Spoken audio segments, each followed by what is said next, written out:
بسم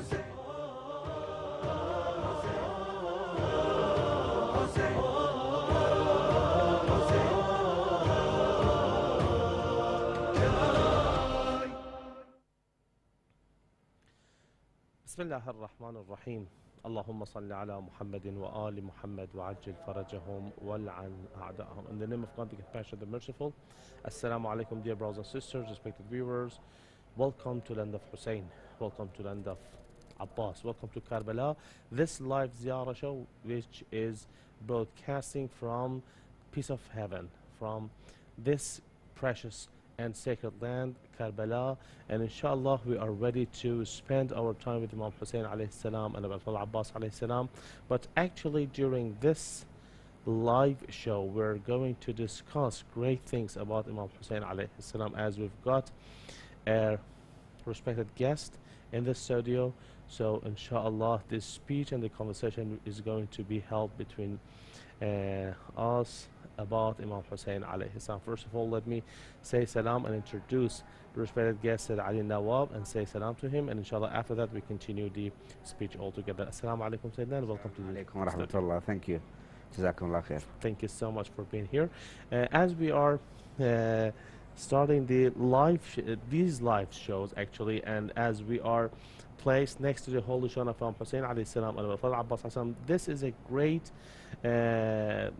opportunity to start the show with a humble salam to Imam Hussein alayhi salam and Aba Abdillah Abbas alayhi salam on behalf of all the mu'mineen and mu'minat who are watching the show right now. So if you don't mind, we stand up, say salam to Imam Hussein alayhi salam and Aba Abdillah Abbas alayhi salam, and then inshallah we will start the show, please. Ya Allah. صلى الله عليك يا مولاي يا أبا عبد الله، صلى الله عليك يا ابن رسول الله، صلى الله عليك وعلى أبيك أمير المؤمنين وعلى أمك الطاهرة فاطمة الزهراء سيدة نساء العالمين، صلى الله عليك وعلى أبنائك وأنصارك والمستشهدين بين يديك ورحمة الله وبركاته. صلى الله عليك يا مولاي يا ساقي عطاشا كربلاء، يا ابن أمير المؤمنين يا أبا الفضل العباس، صلى الله عليك وعلى أمك الطاهرة فاطمة الزهراء وأمك أم البنين ورحمة الله وبركاته. Thank you so much.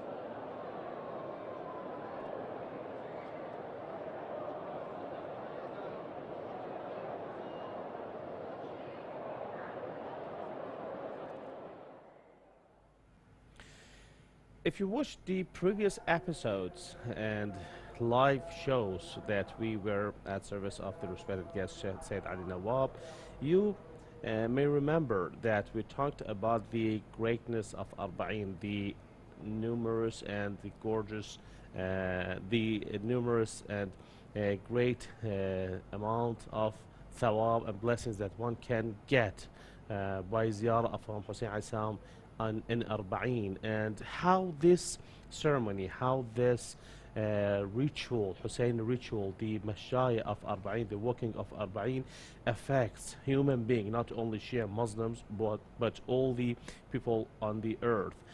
So we talked about this topic, and there were great issues, there were great topics and things that we need to notice on them. But for this night, inshallah, we're going to focus on another aspect of Ashura, of Muharram, of Imam Hussein alayhi salam's issue, and all the things that happened with Imam Hussein alayhi salam. So in every night we're going to have a special topic talking about it and discussing about the things that make Imam Hussein alayhi salam more unique, more exceptional throughout history. So, starting the show for tonight, inshallah, I'm going to have a few questions for the respected guest who I'm really happy having him here in the studio. And for the first question, Sayyidina, I would like to ask you about the uh, goal of Imam Hussein alayhi salam's martyrdom. What was the goal of Imam Hussein alayhi salam by his martyrdom, and what was that? Bismillah ar-Rahman ar-Rahim. Imam al-Sadiq alayhi salam, he answers us about the goals of the Imam's martyrdom in Karbala. Of course, as we stated in the beginning of our shows a couple of nights ago, that inshallah throughout these shows and in the coming nights, as we get closer to the day of the 40th of the martyrdom of Imam Hussein alayhi salam, we would like to get to know how we can benefit from the season of Arba'in, let's say, Yeah. and how we can implement what we learn into our daily lives. But let's start with the saying of Imam Sadiq alayhi salam, or this verse from the Ziyara, the supplication of Imam Hussein, as it is narrated by Imam Sadiq alayhi salam, where the Imam in one portion of the Ziyara comes and says, describing Aba Abdillah al-Hussein, فَبَذَلَ مُهْجَتَهُ فِيكَ لِيَسْتَنْقِذَ عِبَادَكَ مِنَ الْجَهَالَةِ وَحَيْرَةِ الضَّلَالَةِ. And that translates as, and he, Imam Hussein alayhi salam, sacrificed his soul for you, O Allah, to save your servants from ignorance and the confusion of misguidance. So we said that the event of Ashura occurred and happened, and the Imam was martyred in Karbala, and what remained of the family of Imam Hussein alayhi salam, i.e. Lady Zainab, Imam Zainul Abidin, salawatullahi wa salamu alayhim ajma'in, and the little children, the orphans, the widows of the companions of Imam Hussein alayhi salam. They continued the message of Imam Hussein after the day of Ashura. So when we read in the portion of Ziyarah that Imam Hussein alayhi salam sacrificed his soul for, in the sake of Allah, for you, O Allah, to save your servants from two things. Yeah. From ignorance and from the confusion of misguidance.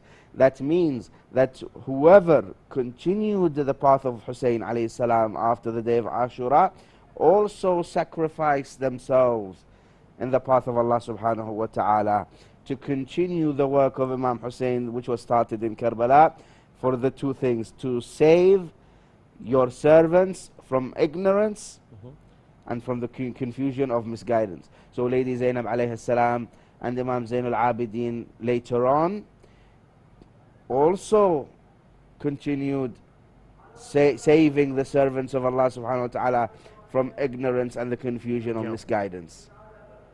So this portion of the Ziyarah also applies to Lady Zainab and Imam Zainul Abidin, salawatullahi wa salamu alayhim ajma'in. So these two were the goals from behind the martyrdom of Imam Hussein alayhi salam, or the aim of the martyrdom of Imam Hussein alayhi salam was to save humanity, was to save the servants of Allah subhanahu wa ta'ala, mankind, from ignorance, which comes from not knowing. Yeah. Because there were individuals present on the day of Ashura in Karbala that did not know what was happening, that they were forced to come to Karbala without any introductions to what is going to happen. They didn't know that they will arrive in Karbala and stand in front of Aba Abdillah al-Hussein and fight the Holy Imam. They didn't have any clue. Yeah. They were ignorant. But in the other side, the Imam alayhi salam comes and says, and to save them from misguidance, وَحَيْرَةُ الضَّلَالَةِ, that these individuals, they knew exactly where they were going, but they were confused from choosing the right or the Or wrong. the wrong. So the best example, inshallah, we'll come to Inshallah. speak So about. this is a very important point that Imam Hussein alayhi salam, first of all, he is fighting ignorance. Ignorance is not accepted in the religion of Islam and in the school of Ahlul Bayt salawatullahi wa salamu alayhi ajma'in. This is in first hand. This is in the first place. And the second place, the most important thing is that we notice that Imam Hussein alayhi salam had an objective by his movement. He had a goal, as he mentioned that أنا لا أخرج أشرا ولا بطلا. I'm not just a person that has got nothing to do, so I said that okay, let me just take this way so to see what is going to happen. He had an objective, and his objective, as I said and mentioned, is to relieve people, is to save people from the ignorance, just keep them away and the confusion of being misled and the finding the path. That's a great idea, the great point. So Imam Hussein, as you said clearly, his objective was executed, was carried out in the best of ways on the plains of Karbala. But that needed to be continued. Yeah, sure. And it continued, started off from the day of Ashura with Lady Zainab Salamullahi alayha. And that objective was again executed and carried out in the best of ways. Sure. If there is a great saying that if Lady Zainab was to be a man, she would have been Hussein. Yeah, Hussein. Because she exactly passed the same path. She exactly passed the same path of Imam Hussein alayhi salam after being captive. Yes. Ya Allah. And this is what makes someone like Lady Zainab as an exceptional individual. Indeed, indeed.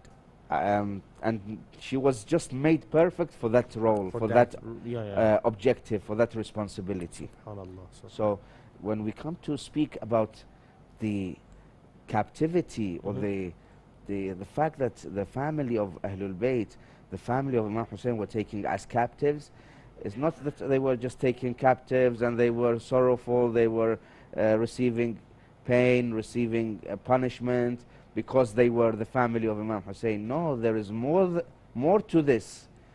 It was meant for them to be taken as captives, so they pass through very sensitive locations on the map, so they can propagate, they can pass on the message of Karbala, to speak about the masa'ib of Imam Hussein, to speak about the trials and tribulations that faced Imam Hussein alayhi salam. Through that, Lady Zainab called people to come back to Islam. Definitely. So we sit down here and through the masa'ib of Imam Hussein, through the tragedy of Hussein alayhi salam on the day of Ashura, we learn from Lady Zainab how to call people towards Islam and towards the perfect humanity that Allah subhanahu wa ta'ala wanted. This is what you said is from the perspective of Imam Hussein alayhi salam, the aim and the goal that Imam Hussein alayhi salam was just pursuing in order to make his objective come true. In the other hand, we've got the people who, so if they want to come out of ignorance, if they want to relieve from ignorance, if we can say so, and want to be knowledgeable, they need to change themselves. They need to work on themselves. So a kind of self-change is necessary to come out of ignorance and be a knowledgeable person. What are the factors or the elements that drive mankind towards self-change such this? Ahsantum. For us to come and know what the factors are, we need to just remind ourselves that after the martyrdom of Imam Hussein alayhi salam, and in the start of the propagation of the message of Karbala by Lady Zainab and Imam Zain al-Abidin, the enemies, Bani Umayyah, still recognized that they were not able, they were unsuccessful in distinguishing the flame or the light of Hussein alayhi salam on the plains of Karbala, thinking that by merely killing or destroying Imam Hussein and his companions, that's it. They Yeah, they had are going wiped to win. Yeah. away. They finished Islam, so-called. But they realized that his sister Lady Zainab and Imam Zainul Abidin were still carrying the flag of Islam. Hence, the Shia, or what remained, the very few numbers that remained of the uh, people that carried the message of Imam Hussein alayhi salam in Karbala and continued in Kufa and Sham, they had factors, they had some elements that not only prepared them for this duty, but also made them individuals that they were able to pass on the message to the next generation. What are these elements? Now, these elements, regardless of their faith, regardless of them being faithful or unfaithful, Yeah. regardless of them believing in Allah subhanahu wa ta'ala or not, as soon as you speak about these factors, naturally any human being, they will be drawn closer to these factors. For example, the first factor is heroism. For someone to be, for example, a batal, in Arabic it's called Yeah. a hero. To be a hero. This is one of the factors. Now, anyone to be seen to carry factors of heroism, for example, he stands in the face of tyranny and oppression. Not only physically he is able to fight on the battlefield, but sometimes you have to show a stance. You have to stand in front of ignorance, in front of deviation, in front of tyranny, and make a point that what you are doing or the things that you are practicing goes against humanity. That is a stand. Today, what we learn from Lady Zainab alayhi salam, the fact that she is as a captive, as someone who has lost her brothers, as someone who has lost sons and nephews on the plains of Karbala and left them lying there, decapitated, their heads been separated from their bodies, but still, when it came that she has to speak out in front of injustice, she controlled her emotions and she stood in the court of Ubaidillah ibn Ziyad and she spoke out.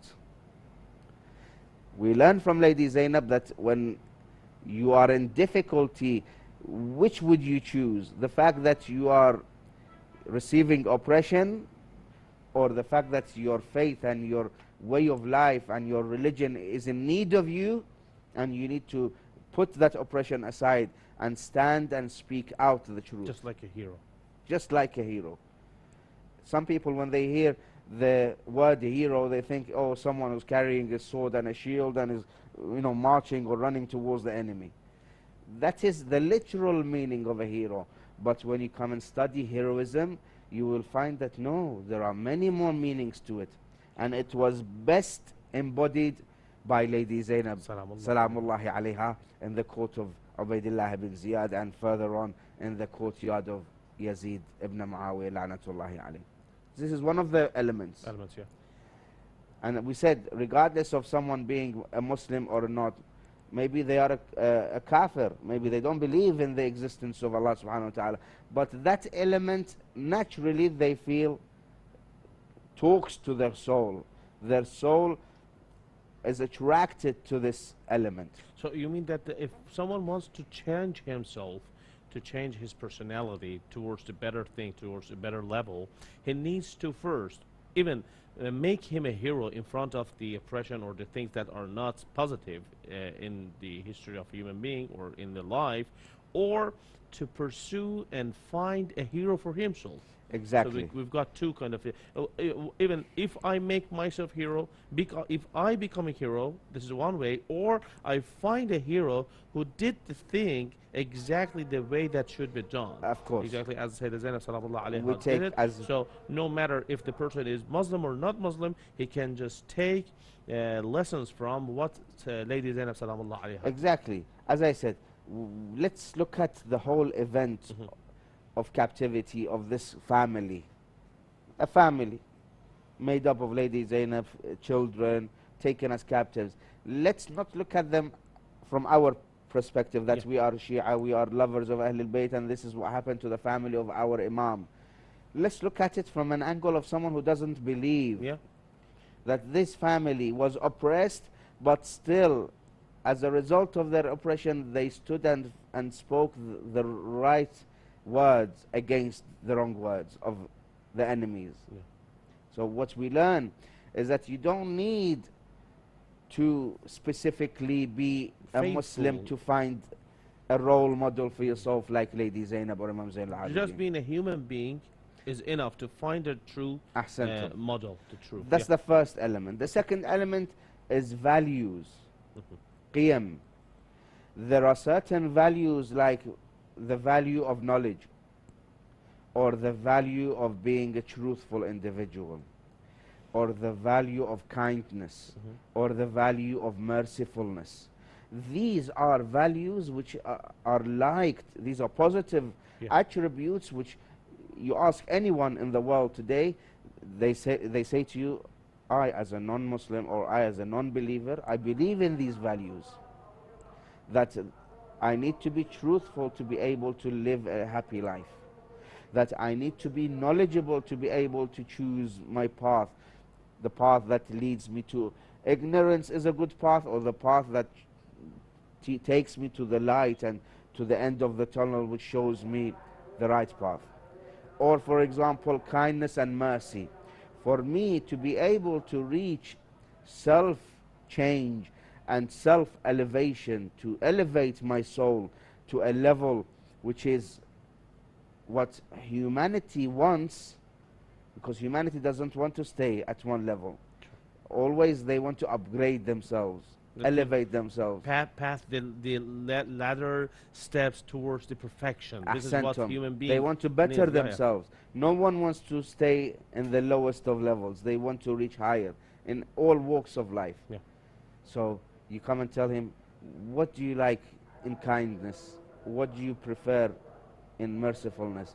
He says, well, the same way that I like to be treated in a good way, for my family or my children to be treated in a merciful way. If they are in need of anything, that people will have some mercy on them after me, I would treat them the same way. Here, again, one element of self-perfection is that you have values. And these values were present amongst the caravan of the captives that marched through different cities, reaching Sham. Allah. Yeah. They had knowledge. They had kindness. They had people were attacking them. Yeah. People were being abusive towards them. But they never Little used children. any bad word towards those people who were attacking them. How did Imam Zain al-Abidin, being shackled in these chains, blood and injuries coming down his neck, Allah. how did he react towards that old man that was in one instance cursing the Imam? Yeah. He didn't return the He abusive cursed with words the curse, towards yeah. him. He told him, "Oh old man, have you read this verse from the Holy Quran? Have you read this verse from the Holy Quran?" This old man was amazed that this person is being titled as someone who is a Khariji, and he is being taken as a captive, like the Romans and the Turks are taken as captives. But he knows But Holy he is Quran better speaking than me. about verses of the Holy And he Quran. knows it better than me.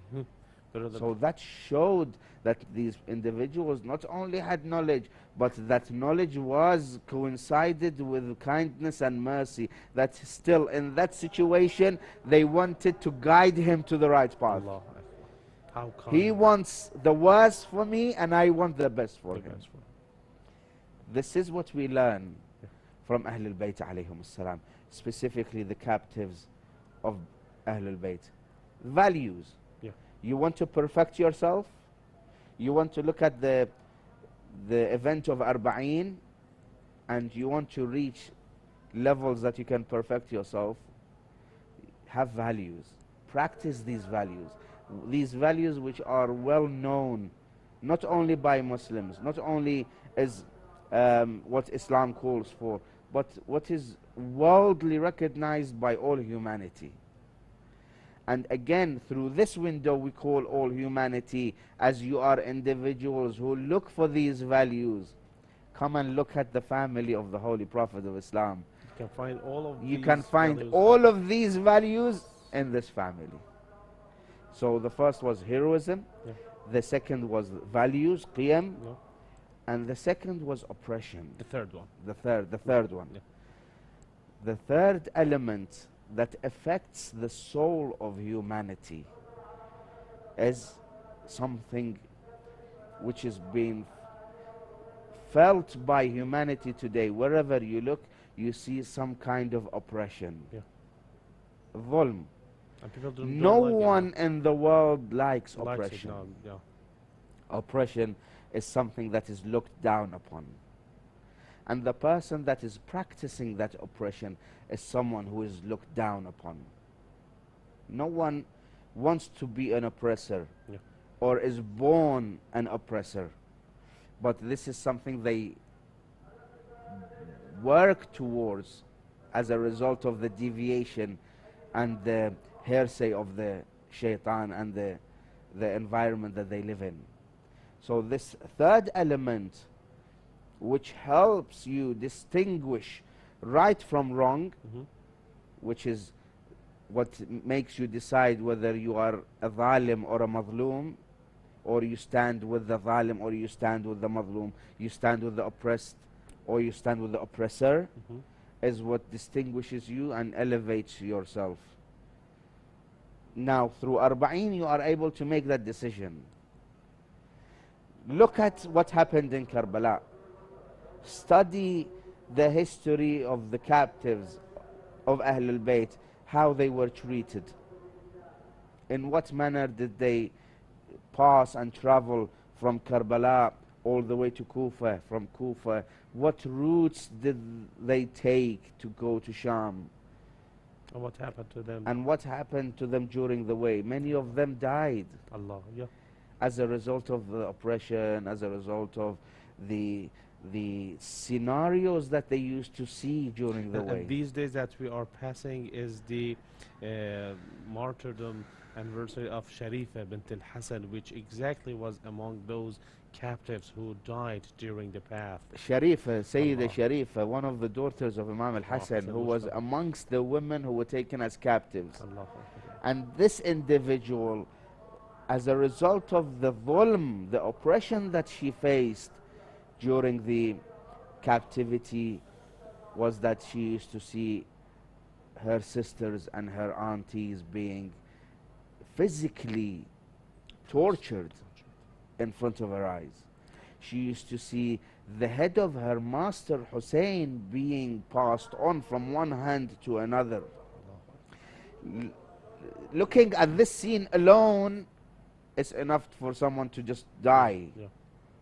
as a result of the oppression and as a result of the tragic scene that you see in front of you. And if someone would come and say that, okay, this Sharif, Sayyid Sharif, a daughter of Imam al-Hasan alayhi salam, or from the children of Imam al-Hasan, from the lineage of Imam al-Hasan, she was maybe a young adult. But we would come and say many infants, many children also passed away in the Yeah. route.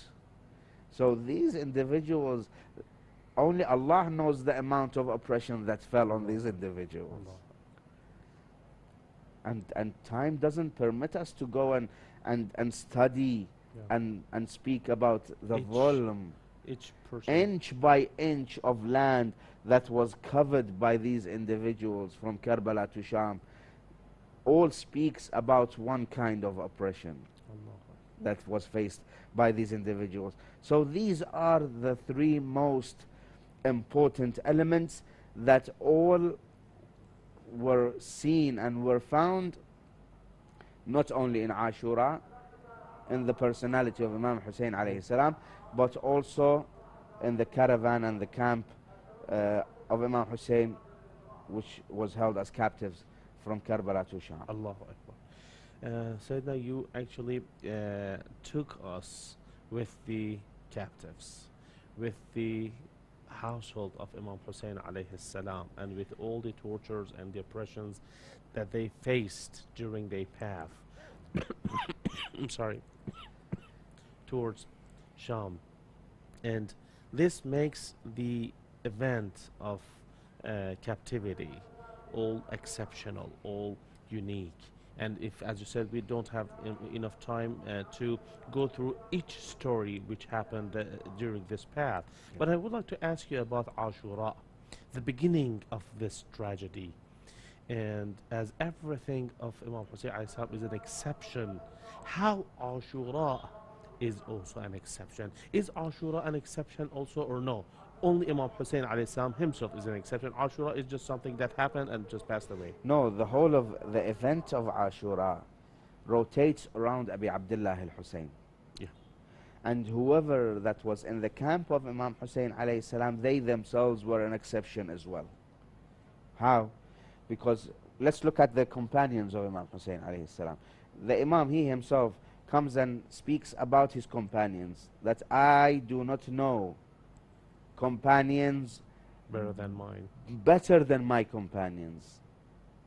That means that all the companions of all the messengers and the prophets and the awliya and the salihin and the companions of Rasulullah and Amirul Mu'mineen And we alayhim have salam. Salman, we have Abu Dhar, we have Ammar, we have Miqdad. Yes, these Among the companions. individuals are perfect Mhm. individuals who were apostles of Rasulullah and Amirul Mu'mineen, Hawariyin Amirul Yeah. Mu'mineen.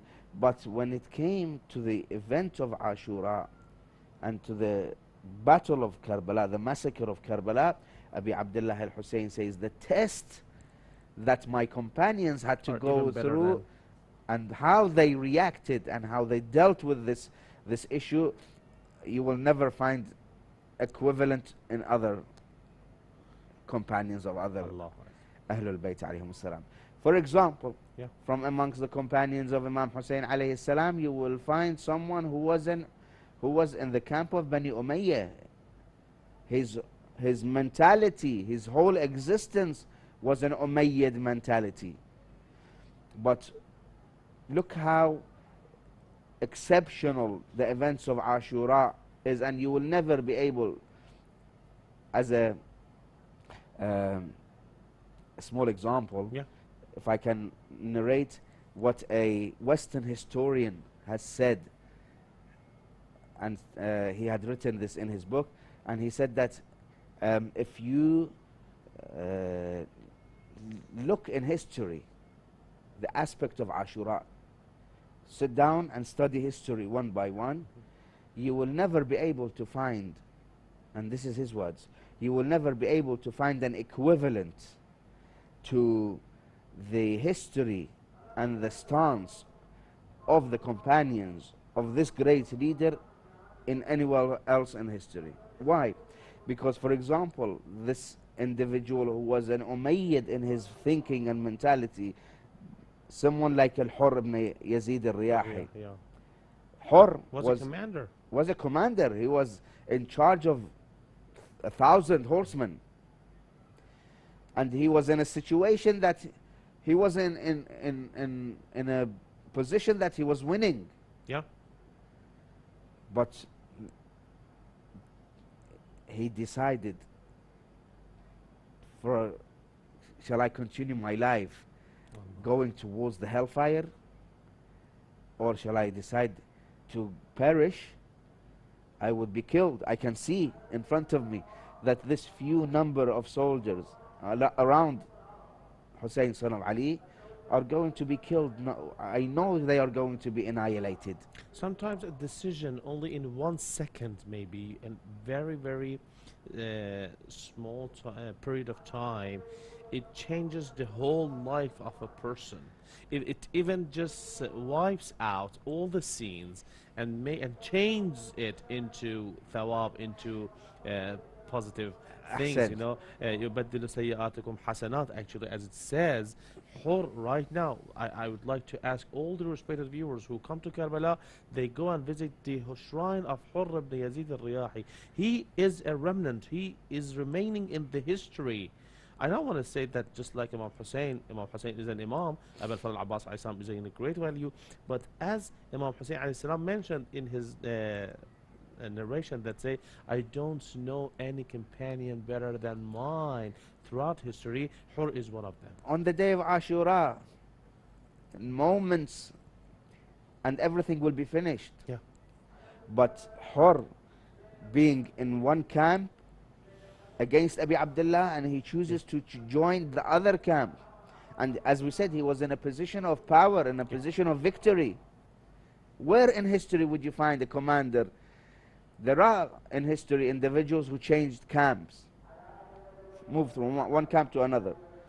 But you will never be able to find in history a commander that was in a position of victory. He was winning the battle. He was in the position of power. Yeah. He would leave his camp and join the camp of an opponent that militarily wise he was losing. Which apparently, Apparently, yeah, literally, it was Imam weaker than the. Hussein alayhi salam's camp was weaker. Yeah, how many people they were? Only less than 100, maybe in In narrations. some Different. narrations there Yeah. were 100, in some narrations 72. Yeah, 72. God knows. But this is the position. This in Hur, if we spoke about the three elements, in Hur you will find the three elements. Yeah. The elements of heroism, the elements of values. He took a stance. Yeah. He said, okay, أخير نفسي بين الجنة والنار فوالله لا أختار على الجنة شيئا. That I am choosing, I am in a way that I am on a path that I have to choose. Between hell or heaven. Today, especially the youth, especially the young men and women that are joining us every night and listening to these traditions of Ahlul Bayt alayhim salam, there will be a moment in your life that you have to make a decision. An important decision. Take Al-Hur. If he had not joined Abi Abdullah al-Hussein today, we would be cursing him. But now you stand in front of a shrine and you say, Bi-abi anta wa ummi. Ya laytana kunna May my father and my mother be a ransom for your life and your soul. How big is that? Allah. He will be remembered throughout history. For example, another individual who was in the camp of Imam Hussein alayhi salam, who was a Uthmaniyul Hawa, Zuhair. Zuhair, intellectually, he was not on the same ideology and the same path of Imam Hussein alayhi salam. He was Uthmaniyul Hawa. Uthmaniyul Hawa means he was a follower of Uthman ibn Affan. Followers of Uthman ibn Affan, they did not agree with Amir al-Mu'mineen Ali ibn Abi Talib. Yeah. They accept Abu Bakr, Umar, and then Uthman. Uthman, and they stopped there. Yeah. And they cursed Amir al-Mu'mineen because they believe that he joined in the killing of Uthman. They blame Imam Hussein alayhi salam in the Uthmaniyul Hawa. But again, how this is the exceptionality of Karbala, that it shows you in a split second, it shows you the path to the right, and you have to make a decision. Imam Hussein alayhi salam sent a letter to the tent of Zuhair ibn al-Qayn that I am the son of Fatima and I am asking you to come and support me. At the beginning he didn't agree. Yeah. But then his wife told him, if you don't go, I will go. This is the son of Rasulullah. This is the son of Fatima. Then he went. Allah. He sat down with Abi Abdullah al-Hussein. He came back and he told her, that's it, I have fallen in love with Hussein ibn Ali. What are you saying? I am going to stand and fight between the hands of Abi Abdullah al-Hussein, and I will give my soul for the sake of Abi Abdullah al-Hussein. How an outstanding exception the tragedy of Ashura and Karbala is. In each story of each companion of Imam Hussein alayhi salam, we can find exceptions, we can find lessons, we can find great things that take us closer and closer to Allah subhanahu wa ta'ala. Thank you. Now, as we are just passing, we are just getting closer to the end of this live show, and we only got, I think, that less than 6 minutes. I would like to ask you that, as a whole world, how the world should react towards the tragedy of Karbala? What's our duty? This is a very important question. And let me give you example of Karbala. Sure. About how the world could look at the event of Ashura and be able to reach a level of salvation. another individual who in a split second made a quick decision whether to stay on the darkness or join the light of Abi Abdullah al-Hussein, and that is Wahab. Wow. Wahab, a Christian man, Yeah. a Christian young man. He was young, and it had only been 20 days that he had Got married. got married. Yeah. And he was on his way, passing where Imam Hussein alayhi salam invited him to his tent and spoke to him. Again, I emphasize on the fact that he was a Christian man. And today the world, especially the Western societies, they call the whole of humanity towards Christianity in the name of Jesus Christ. Yeah. Isa al-Masih. Why? Because they play on the element of mercy. Where does mercy come into this?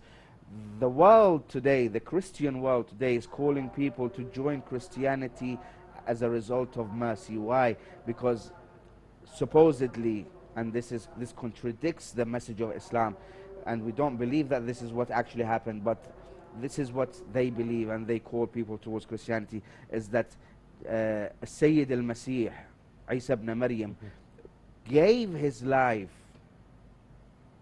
for the sake of humanity. So he was so merciful that he wanted to sacrifice his life to save humanity. And this is a Christian man on the plains of Karbala. He joined the camp of Imam Hussein alayhi salam as a source of mercy.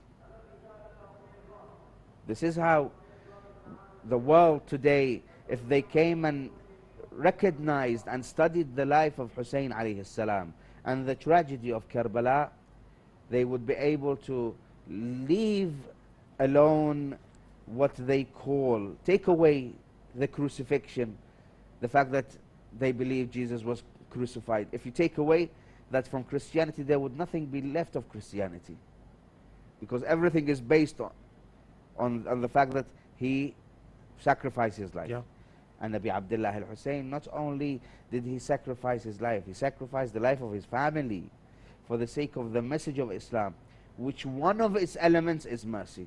And yesterday I did mention the walk, and I don't think I have time. Yeah, Inshallah, I will unfortunately, only speak we've got about it 1 minute. Yeah. inshallah in the coming nights. Inshallah. The walk of Camino de Santiago walk, which is similar to the Mashaya. And this is about a saint, Saint James, who they say is one of the 12 apostles of Jesus, that he dedicated his life to calling people towards the mercy, towards Jesus Humanity. Christ, and call people towards Christianity. How many individuals like Wahab do we have on the plains of Karbala to call the people of the world towards the event of Ashura? And through this, we will be able to advise, because every show, inshallah, I would like to advise Sure. my dear viewers to be able to reach that level of perfection. I advise you with three things. The first is to hold majalis of Aba Abdillah al-Hussein into your houses. Hold programs for Imam Hussein, because you will receive not only barakat, but you will receive guidance through that. The second, dedicate one of your children to serve Aba Abdillah al-Hussein. And the third is to share your wealth in the path of Aba Abdillah al-Hussein. MashaAllah. Thank you so much. Thank you so much for this great lecture. And inshallah, all of us be true followers of Ahlul Bayt. Inshallah. Respected viewers, thank you so much for tuning in. As we don't have that much time, so I only have to say, Labbaik ya Hussein.